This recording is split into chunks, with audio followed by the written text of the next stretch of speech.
issue patungkol dito kay Isko. Na-issue daw, napahiya daw ang Banateros at ang SMNI dahil hindi namin ina-expect yung sinabi ni Yorme na purihin si Marcos. Alam nyo, kayo talagang mga...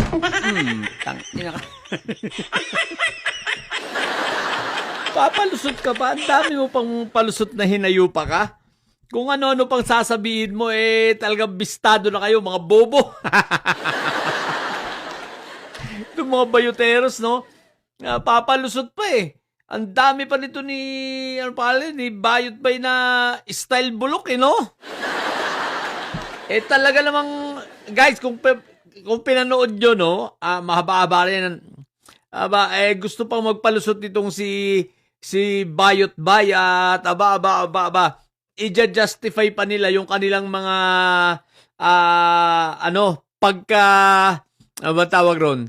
pagkapahiya.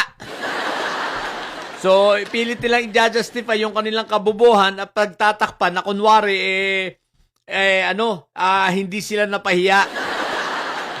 Yan totoo. Kitang-kita naman ng tao, kitang-kita naman ng mga viewers ninyo, hinayupa ka.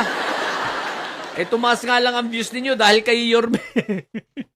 Kung hindi si Yorme ang nandiyan, ang views nyo, Diyos ko po, Rudy. Namamalimos na nga ang SMNI ng viewers. What the heck? Guys, eto balita. Oo, shoutout sa nagpapawis kong mukha. Syempre, kakatapos lang nating ano ba yung tawag doon? Facial. Wow! Namukha. Aba. Nagpa-facial daw naman siya. Ito mga bayoteros na ito, mga siraulo, no? Nagpa-facial na yan, sigurado ka? Pag ganyan na nagpa-facial, lugi, sa nag-facial dito, saan ka ba matatagpuan para maipamalita na namin na walang kwenta? Pag ganyan naman ang itsura ng na-facial na What the heck? Talagang imbis na ma-promote yung derma salon na yan di ba? Malamang-lamang, magtakbuhan at hindi yan puntahan, kawawa naman. Yan palang itsura ng na-facial na? What the